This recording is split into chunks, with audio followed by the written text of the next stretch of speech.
The wind screamed over the open plains, tearing through the woman's threadbare shawl.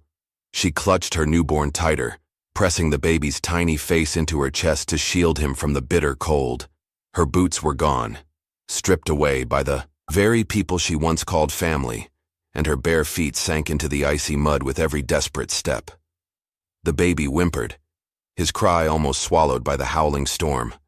Above them, black crows circled, waiting. She stumbled once, then again, finally falling hard onto the frozen ground beside a dying fire. The last light of the day was bleeding out across the horizon, and with it, her hope. No help was coming. She had been cast out, abandoned to the elements like refuse. In the distance, just beyond the rise, a dark silhouette on horseback watched her. Silent. Still. The woman didn't see him. She was too weak to lift her head, too numb to feel the snow already starting to fall around her and her child. She whispered a prayer into the baby's ear, a trembling promise she feared she could not keep. And as the shadows of night crept closer, she shut her eyes, surrendering to the bitter silence of the cold. But fate wasn't finished with her yet. Before we go any further, I need to tell you something. 97% of the people who listen to my stories never subscribe. If even a small part of today's story touches your heart, please consider subscribing. It's free for you, but it means the world to me. Now, let's continue. There were towns on the frontier where life was hard, but not cruel. And then there was Ash Hollow. Ash Hollow wore cruelty like a second skin. Dust rolled down its single rutted street like tired ghosts. The wooden storefronts sagged as if even the buildings had given up. The sky, when it wasn't choked with dust, stretched forever in cold, empty blue. It was here that Mara Langley tried to make a life. And it was here she was slowly crushed under the weight of something heavier than poverty, whispered hatred. No one had welcomed her when she first arrived. A young widow with a heavy limp and a secret in her eyes, Mara had stepped off the stagecoach, carrying little more than a battered suitcase and a worn wedding band still clinging to her finger. She'd taken up residence in the abandoned shack on the town's edge, near the crooked fence where the buffalo no longer roamed. At first, the town tolerated her. She kept to herself, sewing and washing for a few coins, her head always bowed low. But soon, the whispers started. "That one brings bad luck," muttered the women outside the general store, pretending not to stare. "Her husband died after marrying. Her says enough, don't it?" Another added louder. It wasn't just the limp that marked Mara as different. It was the deep scar that ran along the line of her jaw, disappearing into her hairline, a harsh reminder of a night no one dared ask about. Some said it was an Indian raid. Some said she'd been cursed. No one really knew, and no one cared enough to find out. The children of Ash Hollow gave her wide berth, tossing stones at her shadow when the adults weren't looking. The preacher's wife once crossed herself just passing Mara in the dusty street. The blacksmith's boy spat at her feet.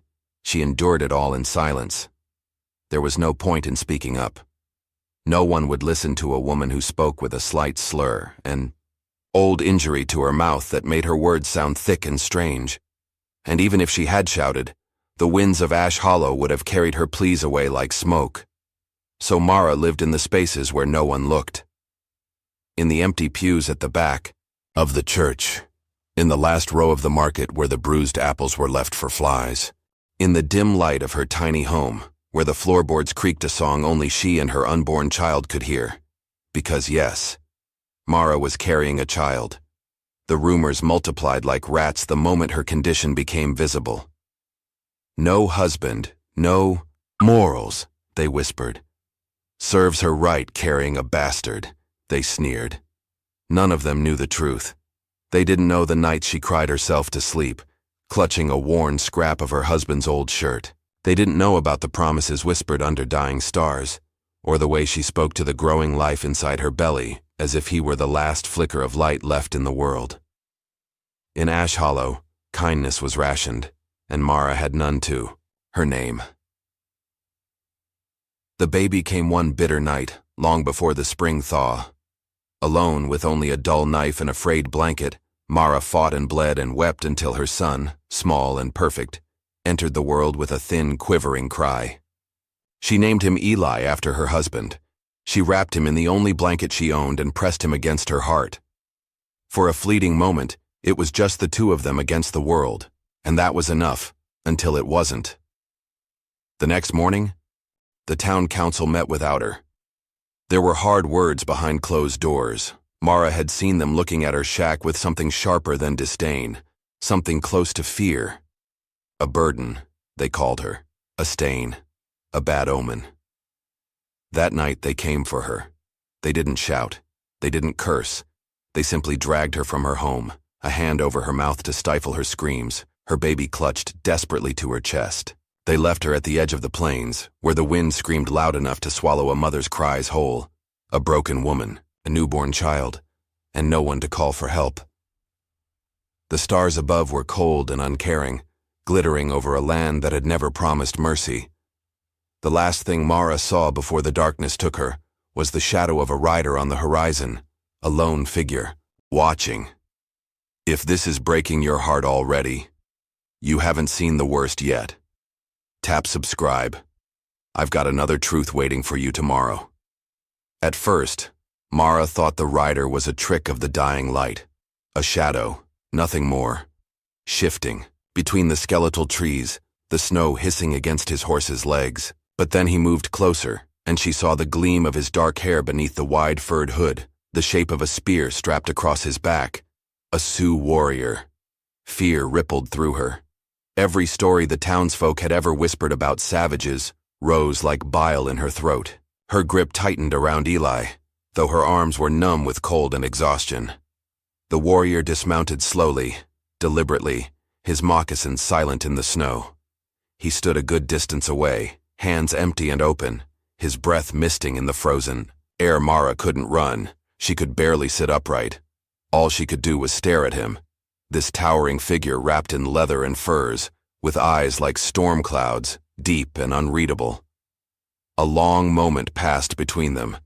No words, only the sharp, broken breathing of the wind. Then, without a sound, the man reached into his satchel and withdrew a thick blanket, woven, rich with dark reds and earth tones, and knelt, slowly, as if approaching a wounded animal. He placed the blanket a few feet away from her. No sudden movements, no demands, just an offering. Mara's lips parted, dry and cracked. She wanted to speak, to thank him, to beg him not to leave, but no sound came out. Instead, she watched as he built a fire. His hands moved expertly, striking flint and stacking wood with practiced speed. Within minutes, a small blaze crackled between them, sending up a thread of blessed heat into the icy night. He never tried to touch her, never tried to take the baby. He simply sat across from her, cross-legged, silent. The firelight caught on, a carved pendant around his neck, a hawk in flight. Mara stared at him, at the fine lines around his eyes, at the quiet strength in his posture. There was no pity there, no disgust, only patience. It was a patience she hadn't seen since her husband's death, a kind of listening without words. Her vision blurred with tears she hadn't known she still had. The warrior spoke at last, voice low and even. "Cold," he said simply, nodding at the baby. Mara, startled by the sound, looked down at Eli. His little lips were turning a frightening shade of blue. With shaking hands, she dragged herself closer to the fire, clutching Eli and the offered blanket against her chest. The man watched, but did not interfere, not once. Night fell fully, wrapping the world in darkness. The fire cast long shadows that danced and twitched like spirits. The warrior spoke no more words that night. Neither did Mara. But something passed between them anyway, something more enduring than language. By morning, Mara was able to sit up, properly. The fire had kept them alive through the brutal cold. The Sioux warrior, who had been keeping silent vigil, stood when she stirred. He approached slowly and placed a bundle at her feet. Dried meat, a skin of water, and a thin-bladed knife. When Mara lifted her gaze to him, there was a question trembling on her lips. Why? But she couldn't ask it, not yet, and he didn't answer. Instead, he tapped his chest lightly. Cheyenne, he said. His name. He pointed at her in return, waiting. Mara, she whispered hoarsely. Cheyenne nodded once solemnly. Then he gestured to the horizon, the distant hills rising up like sleeping beasts. It was a silent offer. Come with me. Survive. Behind her, the town of Ash Hollow loomed like a ghost in the distance. Already smoke was rising from its chimneys, and tiny figures moved along the road preparing for Sunday service. They would not want her back. They never had. But if she left now, if she rode off with a Sioux warrior, they would brand her a tyro, traitor, a whore, worse. If they ever found her again, there would be no forgiveness. Still, what life could she offer Eli here? What future could he have among those who already hated the sight of him? She looked at Cheyenne, at the gentle way he waited, offering her a choice without force. Mara tightened her grip on her baby. Her heart battered painfully against her ribs. The choice was already made. She nodded. Cayetan's mouth twitched, almost a smile, and he turned, leading the way across the frozen land. But even as Mara disappeared over the hills, suspicion festered in Ash Hollow. A group of men, rough hands, cruel mouths, gathered in the tavern muttering into their whiskey. She ain't dead. I'll bet my best horse on it, the sheriff growled, slamming his glass down. And now she's gone and run off with a redskin, one of the ranchers sneered. They'll be breeding half-bloods before winter's through. Anger brewed in, their hearts black and thick. Mara hadn't just broken their silent rules by surviving. She had humiliated them, and men like that didn't forgive. They hunted. The sun barely cut through the thick gray clouds overhead. Snow drifted lazily down, frosting the landscape in a muffled, endless white. Each step Mara took felt heavier than the last. She followed Cheyenne through the hills, Eli bundled close to her chest, her worn boots slipping on the frozen ground. The world was silent, except for the crunch of their steps and the occasional low call of a crow overhead. It should have been peaceful, but peace doesn't settle easily on someone who has been hunted. Somewhere behind them, Ash Hollow still stirred. They were days away now, tucked deep into the forested folds where few dared wander. But evil has a long reach, and longer memory. When the trap came, it was not a battle. It was a betrayal. The man's voice stopped her in her tracks. Well, well, look what the storm blew back. Mara froze, her blood running cold. Jonah Reeves stepped from behind a clump of pines, rifle resting lazily on his shoulder, a wolfish grin on his scarred face. Two others flanked him, Tommy Greaves and Samuel Hill. Local boys turned to vigilantes, itching for an excuse to spill blood. Their boots crushed the new snow as they moved closer, surrounding her. Mara instinctively clutched Eli tighter. Cheyenne was out of sight, hunting a few ridges over. She was alone. You think you can run off with one of them? Jonah sneered, spitting into the snow. After all the good Christian folk tried to do for you? Tears burned Mara's eyes, but she forced herself to stand taller. She would not cry for them. You're a stain, Mara, Tommy jeered. Better we clean it up. Before she could turn, Samuel lunged. He wrenched Eli from her arms. The scream tore from Mara's throat, raw and instinctive as she staggered forward, reaching for her baby. Jonah swung the butt of his rifle into her stomach. Pain exploded through her. She crumpled into the snow, gasping, clutching her side. Samuel laughed, tossing Eli roughly between his hands, making a mockery of the child's cries. The sound, the sharp, terrified wail of her son, broke something in Mara that had already been cracked beyond repair. She tried to crawl toward him, but Jonah placed a boot on her back and pressed down hard, grinding her into the frozen earth. You don't deserve this, brat, he growled. Should have died with your husband. Mara's vision blurred from pain and rage and helplessness. Above them, a crow screamed from a branch. Cheyenne saw the scene from the ridge. He moved like a ghost through the trees, silent, lethal. But Mara didn't see him come. What she knew was this. Suddenly Samuel's hands were empty. Eli tumbled into a waiting blanket. A blur of movement, a shove, a sharp cry, and Samuel went sprawling into the snow, clutching a broken wrist. Jonah raised his rifle, but Caton was faster. The butt of Caton's spear slammed into Jonah's temple, dropping him cold. Tommy ran, he didn't get far. Caton didn't kill them. He didn't have to. Defeat was its own poison. Caton scooped up Eli carefully as if handling something sacred, and knelt beside Mara. She was curled in the snow, shivering violently, blood trickling from her mouth. He placed the baby gently in her arms. Mara clung to Eli, rocking him, sobbing without sound. Caton didn't speak. He just sat beside her, close enough for her to feel the heat radiating from him, close enough to block the worst of the wind. He didn't touch her. He didn't force her to rise. He simply stayed, as long as she needed. Later, when the shaking stopped and her breathing evened out, Mara lifted her head. Caton met her gaze without pity or shame, only quiet understanding. Slowly, wordlessly, he held out his hand, not to carry her, to walk beside her. Mara looked at his hand for a long time. She thought of all the times no one had stayed. No one had waited. No one had seen her. The townsfolk had seen her scars. Her silence. Her limp. Caton saw her. With a shaking hand, Mara reached out and took his. They thought she was broken, but someone saw gold in the ashes. The forest closed around them like a cathedral, branches heavy with new snow. Each step forward was a battle against pain and memory.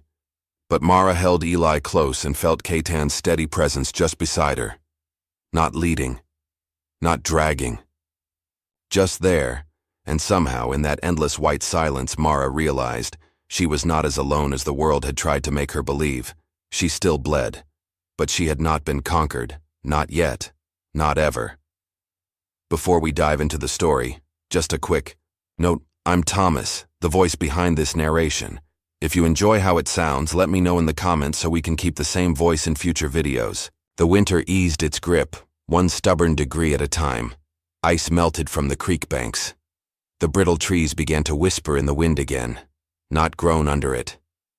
Mara walked farther each day, her limp still pronounced, but her spine a little straighter. Caton stayed close, but never smothering. Some days they spoke in broken words, other days in silence. It didn't matter. They were building something. It started small. A lean-to made from pine branches and animal skins, tucked into the crook of the hills.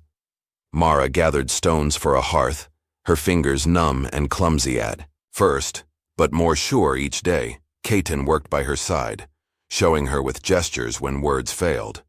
When she managed to stack the stones into a rough, proud ring, she sat back in the snow, grinning for the first time in what felt like years. Caton nodded once, solemn, but pleased. They lit the first fire together. It crackled and popped and threw golden light against the snow, painting their faces in flickering warmth. Mara wrapped Eli in a thick woven cloth and sat near the flames, staring at the way they danced. For the first time in months, maybe years, she didn't feel like an intruder in her own life. She belonged here, not because someone gave her permission, because she chose it. But even in the wilds, the world's cruelties found their cracks. One morning, as Caton was mending the lodge poles, Mara heard hooves pounding up the trail. She ducked instinctively, clutching Eli close. Caton's hand flew to the knife at his belt. A rider burst into view. Not a soldier, but almost worse, Sheriff Amos Crowley. The man had been the law back in Ash Hollow, more comfortable stringing up outcasts than protecting them. He sat atop a massive black gelding, eyes squinting under his stained hat. "Well, ain't this a cozy little nest?" he drawled, sneering down at them. Mara felt her stomach turn. She knew that look, the same one the townsfolk wore when they spoke of her kind under their breath. "You're harboring a fugitive," Crowley said, jerking his chin at Mara. Caton didn't flinch. Mara stood too, holding Eli tighter, the fire crackling behind her like a heartbeat. "I ain't going back," she said. Her voice was steady, small, but steady. Crowley smirked. "You ain't got a choice, girl. Law's the law." Caton stepped forward, slowly, deliberately. Not threatening, but immovable. He stood between Mara and Crowley, shoulders square. Crowley scowled, glancing toward his rifle, but something in Cayetan's stance made him hesitate. "I ain't asking," Crowley said, spitting into the dirt. Cayetan said nothing. Only the wind answered. Minutes stretched like lifetimes. Finally, Crowley cursed, yanked his reins, and turned his horse. "You'll regret this," he growled over his shoulder. "Mark my words." The hoofbeats faded into the trees. Mara let out a long, shaking breath she hadn't realized she was holding. She looked at Cayetan. He met her gaze with that same calm, grounded strength. Not savior. Not owner. Partner. Together they began again. The seasons shifted. Spring brought rivers of meltwater roaring through the valleys. Summer spread wildflowers like a riot across the hills. Mara and Cayetan built more walls, wove stronger roofs, tended a small herd of hardy ponies Cayetan had rescued from a trader passing through. Mara learned to ride again, clumsy at first, but soon finding her balance. Eli took his first steps chasing after the colts, his laughter rising like music through the clearing. They weren't rich, they weren't safe, but they were alive. One night, under a fat harvest moon, Cayetan stoked the fire high. He pulled something from his pouch, a simple leather thong threaded with tiny beads and one bright red feather. He offered it to Mara, not with ceremony, but with a shy, almost boyish tilt of his head. Mara's throat tightened. She understood. This wasn't a ring. It wasn't a vow spoken before witnesses. It was something older, something truer, a promise carved in bone and spirit. She reached out with trembling fingers and accepted it, tying it around her wrist. Their eyes met. No words. None needed. The fire between them burned steady and sure, but peace is always fragile, and pasts are heavy things. One evening, as Mara fetched water from the creek, a figure stepped out of the shadows. Not Crowley this time. A woman. Clara McBride. Once, Clara had been Mara's only friend in Ash Hollow. Once, Clara's face was pale, her eyes hollow. "You're alive," she said flatly. Mara stiffened, clutching the bucket. "You shouldn't be here," Mara said. Clara's mouth twisted. "They're still looking for you." Mara's heart pounded. "They think you bewitched that Indian. They say you killed Jonah Reeves with witchcraft." Mara shook her head. It was a lie. She knew it. But lies have teeth in small towns. Clara stepped closer. "I can take you back. You can explain." Mara saw the desperation in Clara's eyes. The desperate need to be right, to be better, even if it meant sacrificing the only person who ever trusted her. Mara backed away. "I'm not going back." Clara's face crumpled. Grief, rage, betrayal all tangled together. "You're choosing them over your own people," she spat. Mara felt the weight of it, the old shame, the old fear. For a heartbeat, the doubt almost pulled her under. Was she wrong? Was she a traitor to everything she once knew? Then Cayetan appeared at the edge of the trees. He said nothing, just stood there, steady, solid. Home. Mara looked at him, then back at Clara, and for the first time she smiled. Not in mockery, not in cruelty, in forgiveness. "I'm choosing me," Mara said softly. She turned and walked away. Later, as she sat by the fire, Eli asleep in her lap, Cayetan came and knelt beside her. He brushed a lock of hair from her forehead, a rare, tender gesture. "You are not broken," he said in his rough English. "You are fierce." Mara closed her eyes, letting the warmth of the fire, the warmth of his faith in her, seep into the cracks of her soul. Maybe the world would always hunt her. Maybe scars never fully healed. But here, tonight, under the stars and the endless, wild sky, Mara was no longer running. She was standing, and she was not standing alone. The snow returned one last time. A stubborn storm, late in the season, draped the hills in white and cloaked the world in silence. Mara watched it fall from the mouth of the lodge, Eli bundled against her chest, breathing softly. Cheyenne was saddling the horses, careful and methodical as always. Today wasn't just any ride. Today, they were going back to Ash Hollow. Not to stay, not to beg, but because some ghosts needed facing.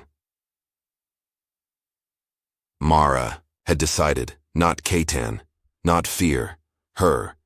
She would not live the rest of her life hiding from the whispers. She would not teach her son that survival meant surrender.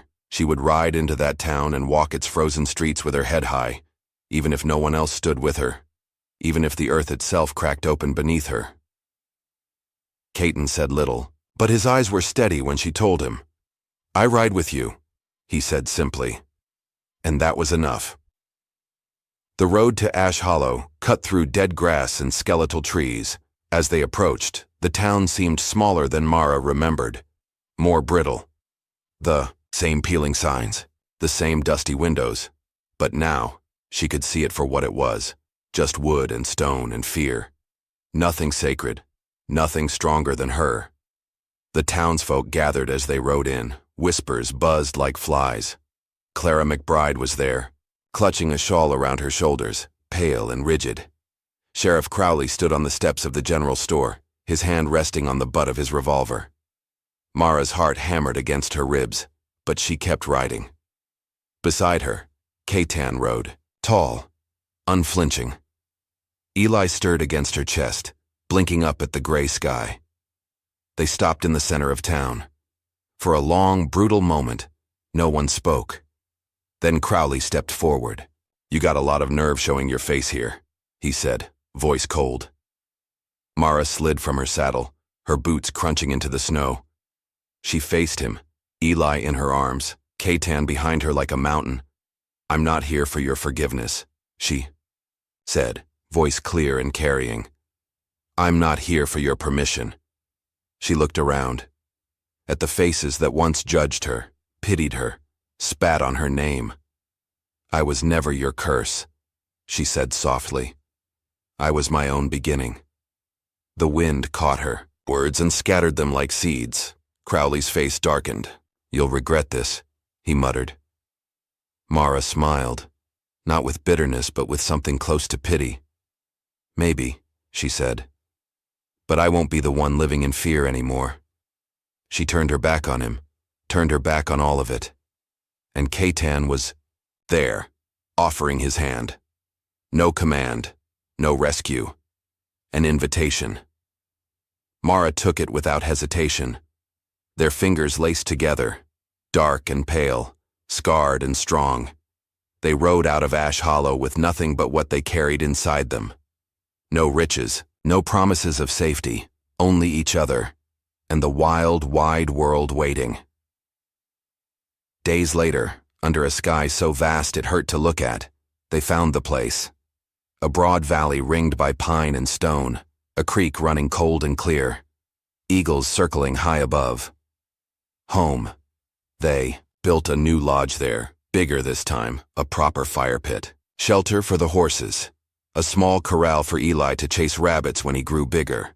They marked the seasons with simple joys, a new colt born under the full moon, wild berries gathered in the high meadows, stories told in 2 languages around the fire, stitched together with laughter and love. One evening, as the sun bled into the hills, Mara stood holding Eli, now toddling and curious, and looked out over the valley. Cheyenne came to stand beside her, silent as always.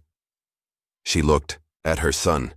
"Your name means brave," she whispered into his hair, "and one day you'll know why." Cheyenne touched her shoulder, gentle.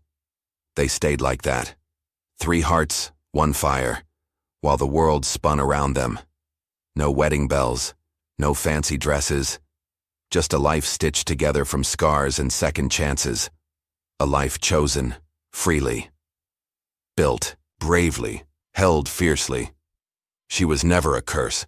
She was someone's miracle all along. Subscribe, and let me introduce you to the next miracle tomorrow.